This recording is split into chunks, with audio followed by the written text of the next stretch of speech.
25 entries. We like to get to 50.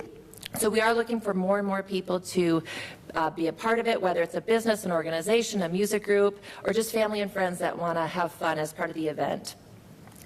The walk-up registration will start at 8:15 that morning to secure spacing. Immediately following the parade, we will have the picnic. The picnic will be held at the Levitt Shell. This is something that did change a few years ago, so I just want to point out it is a new location for the picnic. It will be at the Levitt Shell.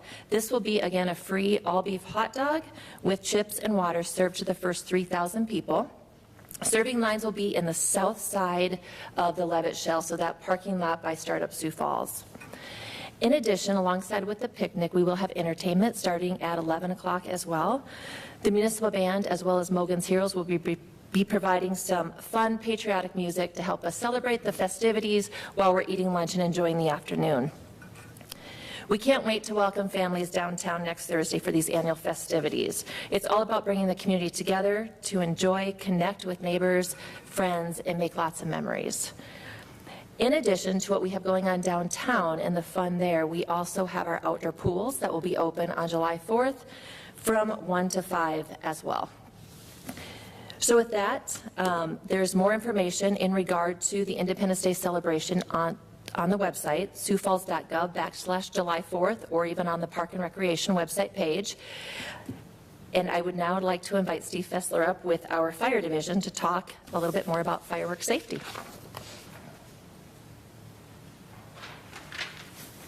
Thank you, Jackie. She got to speak about all the good fun stuff. I get to talk about trying to be a little bit safer. Some basic fireworks safety things, make sure that children are always supervised and keep a close eye on them when you're around fireworks. Try to keep your pets away. We know how our four-legged friends are kind of skittish and scared of fireworks. So those are two main things there. And as always, if there is an emergency, call 911. Most important thing, don't forget that thing to call 911.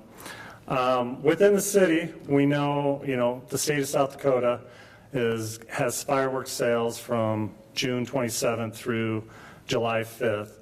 And within the city, we do have some regulations on what items can be done as far as fireworks goes. Some of the main things that are prohibited are anything with projectiles, anything that have launching components, or make loud noises. Officer Sam Clemens will speak to this more following myself. One of the big things that we want to make sure is that everybody be good neighbors and clean up after yourselves. And when you are cleaning up those fireworks, put them into a bucket of water for a day or so just to make sure everything's all cooled off and ready to go before you dispose of them. And I guess one good way for everybody to be safe is to take part in any one of the professional fireworks shows around the area. There's several of them going on, so take advantage of those. Typically for fire rescue on the 4th of July, our call volume really doesn't change much from an average daily call, so we're pretty lucky in that resort. We do run into a few minor burn injuries from fireworks at this time, so please be cautious. Like I said, supervise your children around fireworks and just be smart with them.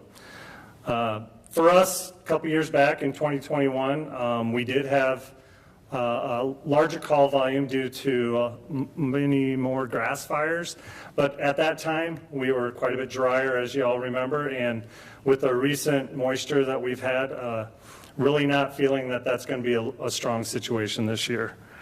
And to round things out, we've got Officer Sam Clemens will be speaking to things police related. Thank you.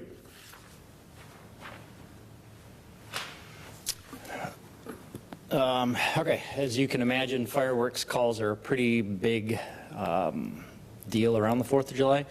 This is one of the things that's happened for any number of years. I just kind of want to reiterate there is a city ordinance that prohibits fireworks in Sioux Falls that make noise. That's the easiest way to say it. If it makes noise or moves, it's prohibited. So no audible report, no projectile, no launching component. Really what that kind of limits you to is things like smoke bombs, sparklers, maybe some small fountains, things like that. The fireworks complaints that we get, it really kind of starts off slow and then builds. The 4th is usually the peak of the fireworks calls, and then they kind of slowly drop off after that. The calls range anywhere over the last few years. It's been 300 to 600 calls about fireworks around the 4th of July. There is a citation that can be issued for that. We don't write a whole lot of citations, but we will have officers that are out looking for these violations. If they see it, there's a chance you could receive a ticket. That citation is $107.50. Like I said, we don't write a whole ton of those, but we do have officers that are out looking for them, and so there will be some extra enforcement that will take place. I think that's about all I have. Yeah, oh, the other thing is, so fireworks are illegal in Sioux Falls. Obviously, outside of city limits, they're legal. This is one of the things we kind of hear complaints about, people that live outside of city limits, that people from Sioux Falls will go out there, light off the fireworks, and then just pack up and leave leave behind a big, giant mess. If people are going to go outside of city limits to shoot off the fireworks, make sure you're cleaning up after yourself so other people don't have to do that. So that's all I have. I guess if anybody has any questions for the three of us. Sam, and this is not your purview necessarily. You don't get to decide what the fines are, but we don't write that many citations for whatever reasons. But the littering and the loud fireworks in town doesn't change. It's not going to change. Should the fines be higher? Maybe that's not for you, but what if you wrote fewer tickets but for more money? The fines are set by the judicial system, so we don't have any control over that. The judges are the ones that make that determination. The fireworks citation is a city ordinance violation, and there's kind of a range with that, but every year we get told what the updated fines are, what the court costs are, the other fees. So we don't have anything, the police department doesn't have anything to do with that. That's all set by the judicial system. Why don't you write many citations for fireworks? Basically, this is the city ordinance violation is equivalent of a Class 2 misdemeanor. Little differences between that, but essentially the officer has to see that violation take place. That's where some challenges come in.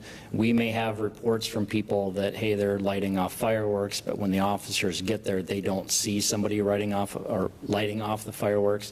In that case, they'll kind of do some education and let them know that they're not supposed to do that, but they can't write that ticket unless they see that take place. The other component to that is when you have hundreds of fireworks calls, by the time they get there, sometimes they're already done lighting off the fireworks. So I know in years past that you may drive along a street and see a haze and know that somebody was lighting off fireworks, but everybody's gone at that point in time. So there's a few different challenges, and it's not just that once somebody calls that we can just show up and write a ticket. There has to be something more to it than that.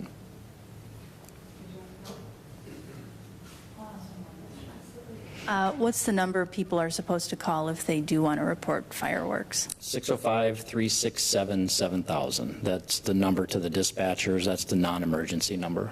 And then will you have extra officers out, and when do those patrols start? I don't have the hours exactly, for sure on the 4th, and I believe maybe a day or so on either side of that. Typically, it's going to be when it gets dark out, but if it's outside of that time when the extra patrols are happening, then just a normal patrol officer will get called, and they would handle that the same. You know, you can ask questions of the other two people too, right? Do the officers on duty get paid time and a half?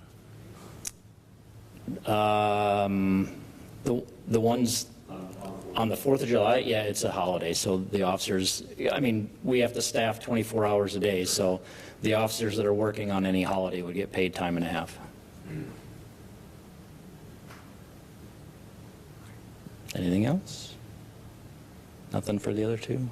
Oh, okay, thank you.